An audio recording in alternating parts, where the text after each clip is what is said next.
pretty similar around the country. They always determine right back to the CDC. So in about 20 minutes ago, the CDC reduced the guidelines from 10 to 7. 10 to 7 when you look at some of the CDC guidelines. So even people that are out there listening and thought they had a 2-week vacation, get back to work. You've only got 7 days. So this may impact some of the contact tracing and the other things. So Martin, when we look at it, when we look at Alabama against Notre Dame, is there a preference of any of the 3 teams? Alabama, Notre Dame, Ohio State, Clemson. I don't know that there's necessarily a preference there, but I made that whole statement about you don't want Ohio State to be number 4 because of the fact that they hadn't played enough games. Is Ohio State potentially one of the best 4 teams? Absolutely. From a talent standpoint, one of the most dangerous teams? Absolutely. So I really don't have a preference over those, because if you pick Notre Dame, you're probably picking them because you think they're the easiest one. If you pick Clemson or Ohio State, you're probably going to get a pretty good football team. So I think this Alabama team is prepared to take on either one of those 3 teams because of the balance that they have. All right, but let's tie it back together because we're looking at a team with LSU, and according to some tweets out there, I know Kirk Herbstreit kind of addressed that as well. But when you look at teams that are backing up, and let's just take for an example, you look at Ohio State and the Michigan Wolverines. All right. Jim Harbaugh has not won a game against Ohio State. Really, Michigan has not won a game. I think it's like 1 out of 16, 17 years when you look at the Buckeyes. But the Buckeyes need the Michigan Wolverines to do the correct thing because they need that game. But you see players that are opting out. I mean, this is a way that you can kind of, you may not win on the field, but you can win off the field. And if you look at a lot of the question that you and I talked about 3 or 4 weeks ago, what's the motivation to do the right thing for these teams that are out of it at this point? And you have to ask that question, what is the motivation? What is the motivation for players or coaches? Yeah, you could say pride, but we're seeing a lot of players right now opt out all over college football, and we're not even in the bowl season. These are just teams that cannot even get through the part, and they're using COVID as more of an excuse to me. Because if COVID was your concern, it would have been your concern 3 weeks ago. It would have been your concern 6 weeks ago. And instead, it's become an easy rebuttal for these teams. But I don't buy it. I'm not buying that these players are opting out because of COVID concerns. Exposure from 10 days to 7. Yeah, I totally agree, Ryan. I culturally, we have created an environment that makes the opting out easy. Even if there wasn't a COVID, but COVID on top of the fact that we have kind of we've created a culture that, hey, you don't have to finish. And some people say, well, they're opting out and that's their right. Absolutely, that's their right. I just think it's a slippery slope with the opting out. And even the fact, Ryan, that you and I have had the conversation or are having the conversation right now that it's not beyond possible that Michigan would do something to opt out of playing Ohio State just to keep Ohio State from getting to the championship game, the conference championship game, because they have to play, if I'm not mistaken, they have to play at least 6 games. And to me, that just speaks to where we are culturally.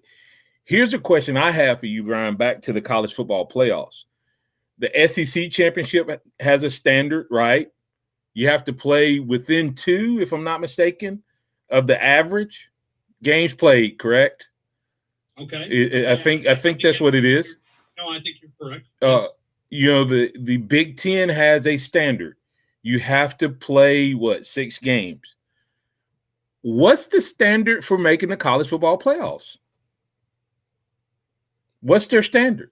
But see, this was the problem back with the college football committee. I thought, when they came out and they said, well, we're just going to wait to November to let they out. At that point, you needed the big five, the people, and even the group of five, because there's some teams right now, when you look at Cincinnati, they're at number 7. I don't know if they can play their way in. I guess if everybody had a collapse and they would be sitting there. But to me, it should have been something that was stated earlier where they could set this criteria, because it's kind of like a moving goalpost right now at this point, because the committee and the group of college football playoff group decided not to add anything to this. So they should have set the criteria and said, hey, you got to play a minimum. Because, see, I'm not even sure, because right now we've all backed down our standard right now on Ohio State. We're saying, okay, if they play 2 more games regular season and then the Big Ten championship, then we give them that wiggle room at 7. I don't, but I don't think my rejection or my rebuttal or my dissension is going to matter. I do not think that they should be in at 7 when everybody else getting in right now are sitting at 9, 10. Going to be 11 games. There's so much. Look at a team like Alabama, Martin. They'll play 10 games, and look at the back-to-back pressure. Do you think that, let's say if Alabama played Ohio State, if it stays right now, Alabama would be matched up against Ohio State. If you look at the Buckeyes, how fresh will that team be compared to Alabama, who would have went through the SEC, went through an additional game in the SEC championship game, and then 9 days later they'll be playing in an actual semifinal game for the college football playoffs. To me, there is an unfair game in their 12th game. If things go the way we think they will, you'll have an 11-0 team playing a 7-0 team, and they're playing for an opportunity to be the champion. And one team would have played, Ryan. I mean, I can't get past, no matter how it comes out, if Ohio State wins out, then the combined total of their scheduled wins will be like 12. I mean, and 4 of those are going to come from Indiana, because they'll beat Michigan State and they'll beat Michigan. So that means those 2 will have 2 wins apiece. Then the other teams that they've already played only has 1 or 2 wins. And then you add, it's crazy to think that we're having this conversation.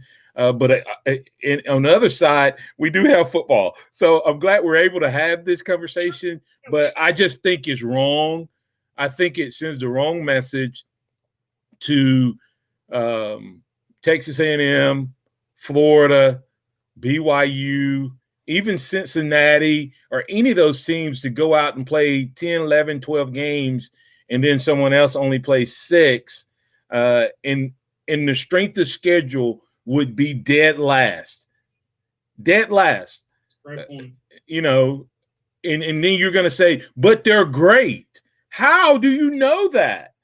How many times, Ryan, has Alabama got to 11-0 and lost to a Auburn team that had 3 losses or 2 losses? Saban, 8 and 9 win Auburn teams have given fits that we've lost in that game. It's not the 6-0s and the 7-0s that you celebrate. It's the ones who are able to go through a season. And it matters every week when you play physically on your body. And you just hit a great point. Alabama will play almost as many games to get to the championship as Ohio State will play all year. Alabama still has that many games left to win the championship.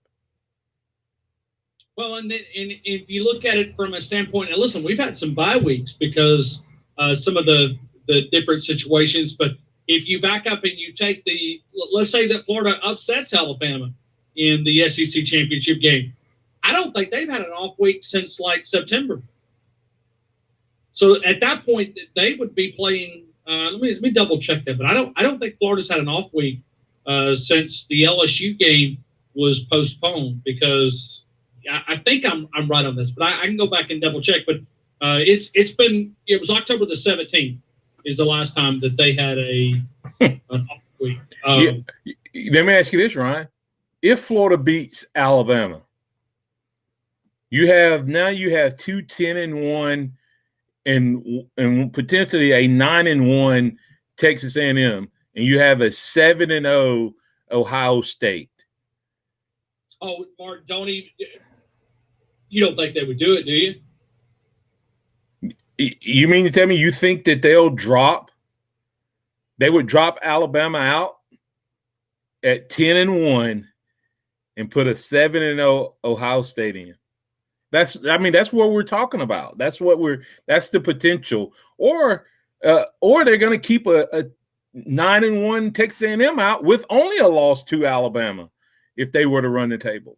And a team that would have beat the runner-up in the SEC. So yes. You look at Texas A&M, they have a quality win. So I know they didn't play great against LSU, but there's just so many different scenarios. It's just, and it really what it does is it helps us identify when you look at this college football selection committee, they don't make a lot of the stuff. Yeah, they make some of it public, but really the metrics that they use to come up with a formula. In other words, you're given the metrics, you're given all this analytics, but everything is overridden if you just simply go by eyeball test. If you're on that committee, you're like, well, I mean, I appreciate the data, but no thanks. I think Ohio State's #1 team. Well, at the end of the day, you could have that opinion. And so that's where we need some universal. But it's hard to base that when you have conferences playing this number of games. And it's not just 2020. It's in the typical year where they have different criteria made up that make up, and you have to select those 4 teams. So it's not universal, which really identifies, do we need more of a college football commissioner standpoint?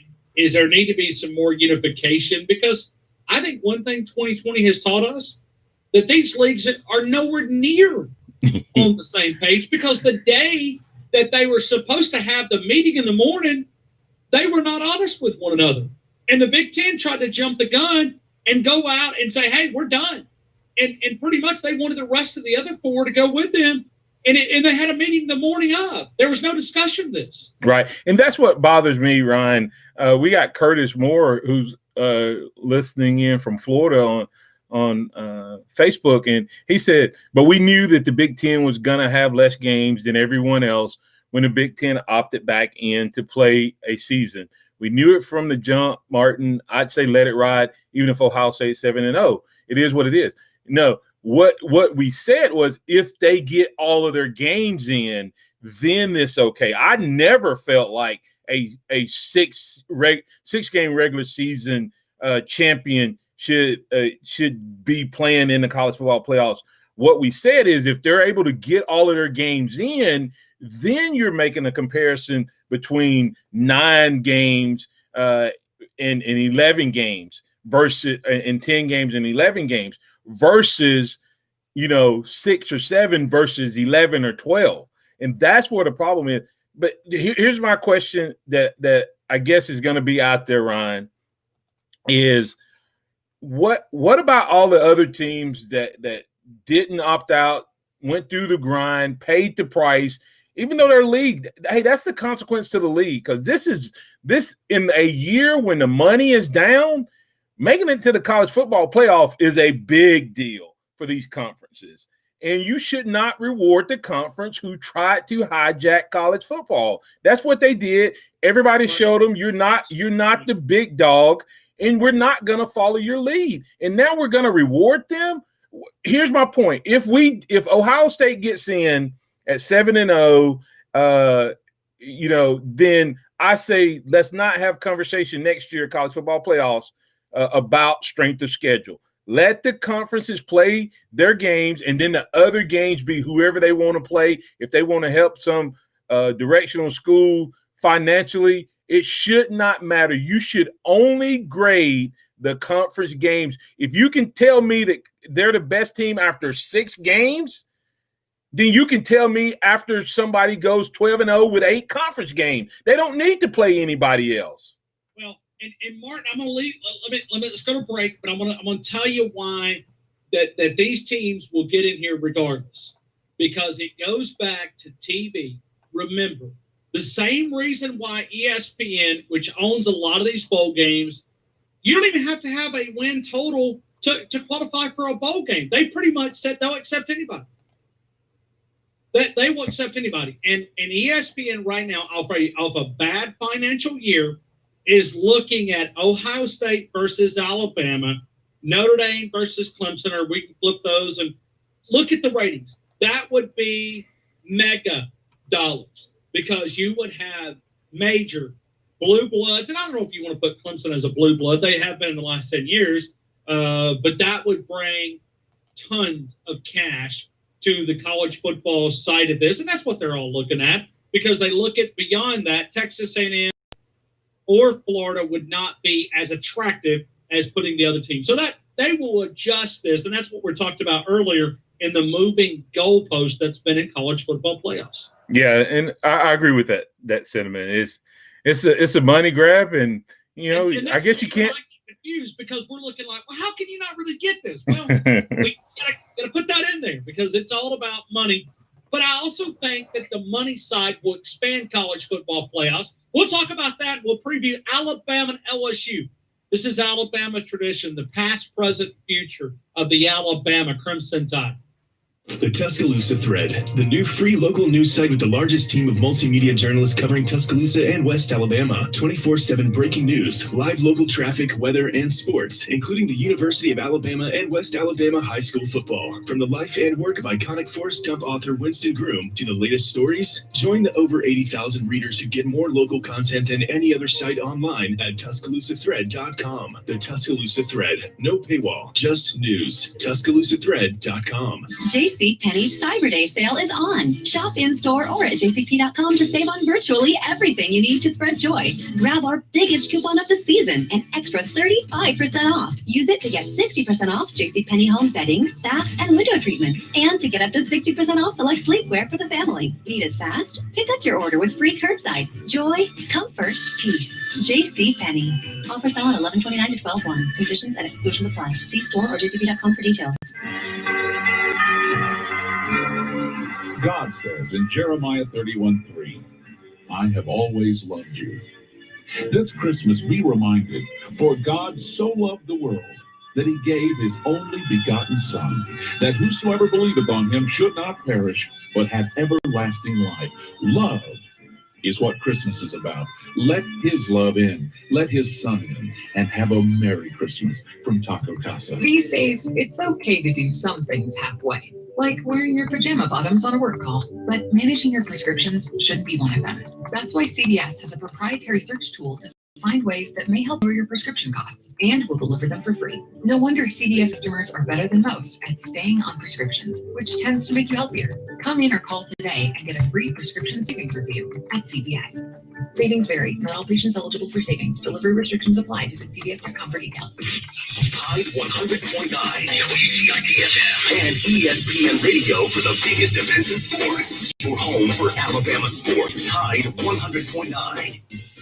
You're listening to Tide 100.9. Are you in the holiday spirit? Check out Tuscaloosa's Home for the Holidays on Nick 97.5. All Christmas songs 24/7.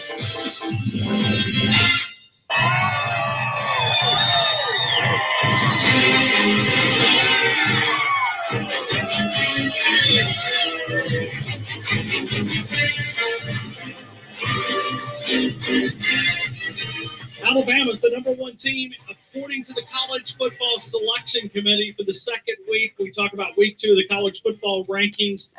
Notre Dame at that number 2 spot, Clemson number 3, Ohio State there, Texas A&M and Florida, Cincinnati Bearcats at number 7. And so, Martin, going back to the college football side of things with only 4 teams, let's look at the financial constraints of these athletic departments, because we have failed to, we look at college football, and certainly I think Alabama is going to be through a major budget cut when you look at it. And I don't know how exactly Greg Byrne is going to try to make up the millions of dollars. But I go back to this past weekend with Alabama and Auburn, and I've asked the question back in the summer, when you look at the 100,000 that is normally in Bryant-Denny Stadium, look back at this past weekend with an Iron Bowl, a limited number of tickets available.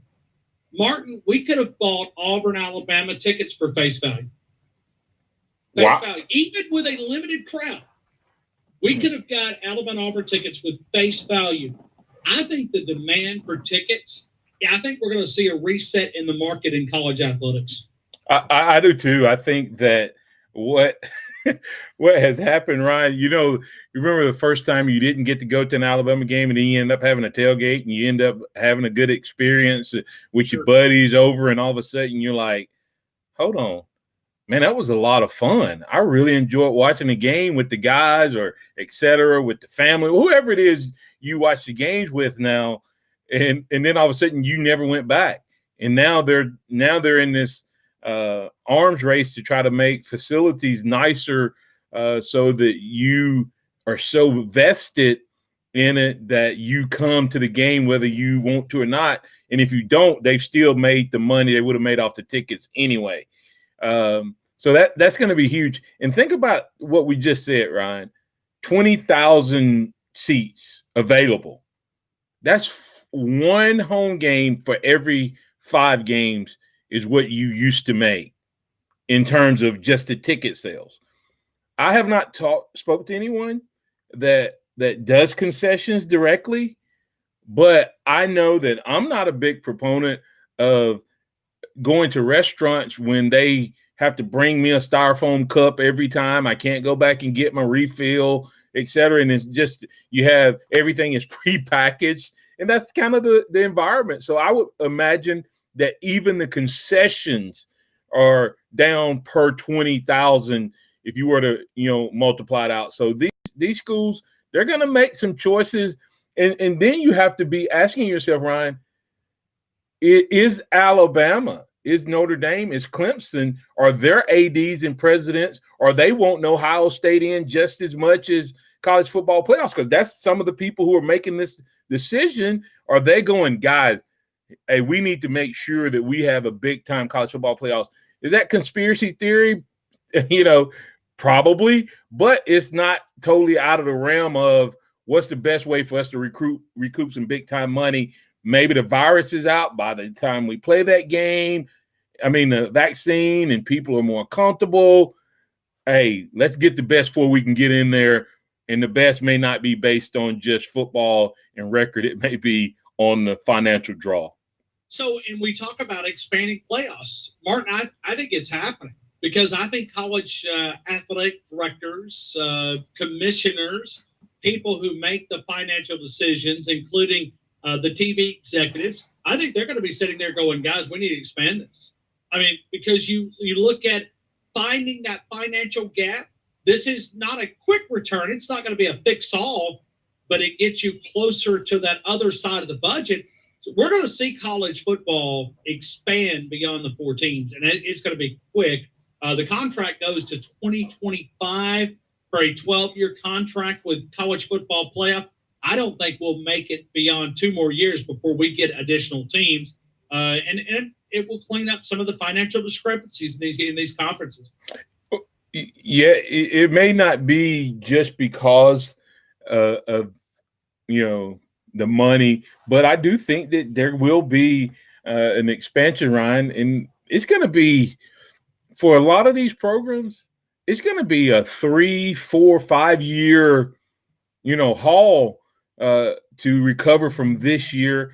And if we're not careful, this thing is going to bleed into a year and a half or more. Think about all of the non-generating revenue sports, Ryan, if it's not repaired. You are not only going to have the fact that you lost your season that funded, according to a lot of the experts, 80 to 90% of the collegiate athletic budget comes from football season. Okay? Well, now you're down to 20% of that budget for a year, but now you're going into your second year of having to fund sports that don't generate revenue. So it's a double whammy, because I don't think we're going to be back, they're going to be back to where they want to be yet. And so then you look at a team like BYU, who is sitting there, but they're not part of a college football conference. And I guess now it's the time to be in a conference unless you're Notre Dame and you get to hook up with the ACC. So it's like there's just so many different sets of rules. There's a standard for BYU. There's a standard for here. Because I promise you, if Notre Dame was not playing the ACC and they were just going out here playing whoever would want to play them and they're playing additional games, you know that they would give the wiggle room to Notre Dame. So absolutely. And I'm all for it. If the mid-majors, like if Cincinnati earns a spot, tell them at the beginning that they don't have a shot regardless. Yes. Like, in other words, walk up to them and say, guys, listen, I don't care what you're able to accomplish. Is if you go undefeated, because it's not fair to tell them that they're part of it and then that they're really not part of it. Either tell them that they're not wanted and let them go do their own thing, or don't lie to them. And I think that's what college football has done to them. Yeah, I think that's a message that if there's teams out there who are playing to win a national title, and they're not in the Power Five, other than Notre Dame, I just don't see it happening in the current structure of 4 teams. And maybe, Ryan, maybe they're not pushing them away because they do have a plan for them to get in. They do have a plan to go to 8. You know, what would the rankings be? Who all would be in right now? If we were looking at that, you'd have Alabama playing Northwestern, Notre Dame playing Cincinnati, Clemson playing Florida, Ohio State playing Texas A&M. That sounds like pretty good, round of football to me. Doesn't sound as bad as. And then just lurking right on the outside, you have Miami, Oklahoma, and Indiana, the next 4 out. So I think that 8 could work, and I think they're going to do it, like I said, to get that money back that's being lost on the football season, as well as those non-revenue generating sports that will have their second season with producing probably debt more than even breaking even. All right, and let me add to this. All right, if you're the AD and you're sitting here having this discussion that they will have at some point this offseason, one of the things that you could give back to those fans that we were talking about with tickets, have some of the host locations in some of these top teams that you're actually fighting for something at the top. So let's say the top 2 hosts or the top, however you want to do the criteria, but allow that to be an incentive for the great teams that you would have to come to their place. You lose, okay, you may have to travel, you may have to go. Well, for one, it would make more season or value on the regular season and the championship, the conference championship, but it would also have an incentive for those fans to have season tickets. You would add that incentive. So Coach Stallings has said multiple times he would like to see some of this because it just puts so much constraint on the fans, especially when you look at 2020, of going here. You go to the Sugar Bowl, you go to the Rose Bowl, then you turn around and have to go back just a certain number of days later back to Miami. I think we noticed that a couple of years ago in Santa Clara. You had to turn around and go from Miami to Santa Clara in just a short amount of time. It's in other words to tell the fans that you are important, you have a value. Martin, let's go to break. We're going to come back and get LSU and Alabama. We've got a few minutes left here. We're going to break down that game. We continue right here on Alabama Tradition, the past, present, and future of the Alabama Crimson Tide. Car won't go? Need a tow? Call Horton's, the solution to any auto repair. Mechanic work, body repair, wrecker service. Car won't go? Need a tow? Call Horton's. 758-8693. 758-8693. I'm Dr. Andrea Russo, a cardiologist. Maybe you're waiting to. Hey, I would just want to speak to you guys out there on Facebook. Thanks for tuning in. Ryan and I are trying something new. Ryan is in studio, in my home studio, but we're doing Facebook Live while being on the air as well on Tide 109. We'll continue to be on the radio airwaves, but this is another way for us to expand our listening audience and hopefully draw some people into the Tide 109 family via Alabama Tradition, and then also maybe even pick up some listeners for our regular shows that happen on Tide 109. I'm on every day from 6 a.m. to 7 a.m.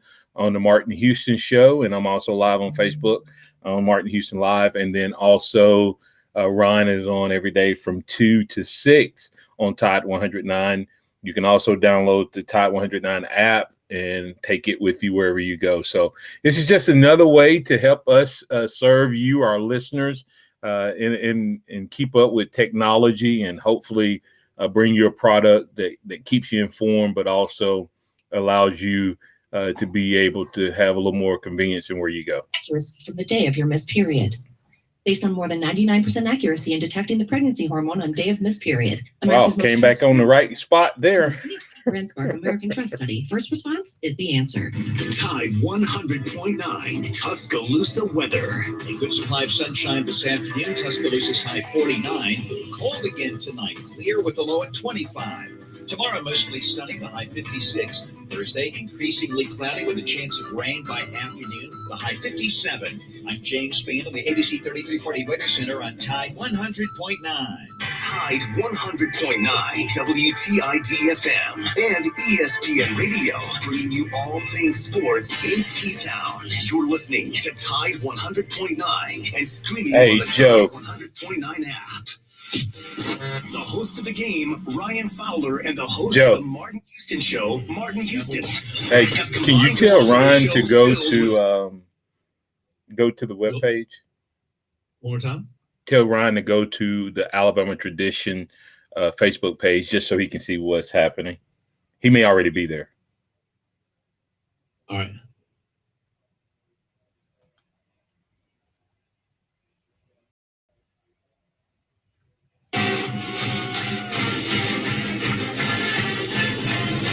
All right, so we go back to Alabama Tradition, the past, present, future, the Alabama Crimson Tide, Alabama LSU. And Martin, we talk about revenge factor. For one, do you believe in the revenge factor when you look at Alabama and LSU?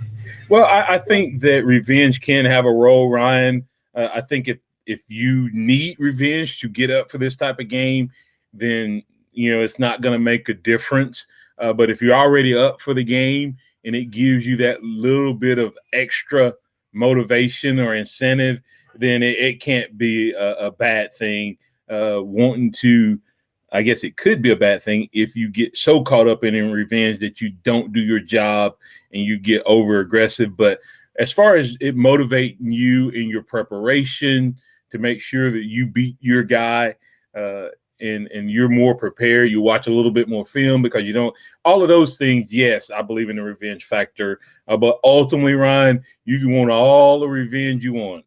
Northridge got beat in the playoffs, and we could want revenge on Saraland, and then we could get hype, but it would only get us probably out of the first drive. So, but it would get us out of the first drive probably. Well, you said it. Preparation is probably where it pays off the most. Absolutely. So when you look at this Alabama team, Vegas opened it up at 25. The public has bet the line up to 29.5. Now that's as of our recording right here on Alabama Tradition. When you look at moving beyond that, 29.5, to me that number just seems, I could see where Alabama would cover it, but I also could see where Alabama could get in that second half with the game, the first drive in the second half, and you start resting some of your guys, knowing that what we've talked about with fatigue, because Nick Saban pointed this out a couple of weeks ago, it's not just the games, it's that these guys have been practicing pretty much the full length of the schedule. So they've been preparing, even though, the game started in September, they were preparing back in August. So you take that, the physical toll, and we'll see if that pays off for Nick Saban and trying to find a way to maybe get some reps and for your backups and some rest for your starter. Yeah, I agree. I think that it's Alabama could easily run away with this game, but also at the same time think it could be not a trap game in the sense that Alabama is going to get beat, but that Alabama jumps out on them, takes care, makes them look bad. And then, as you said, begin to rest. But I also think the other could happen, Ryan.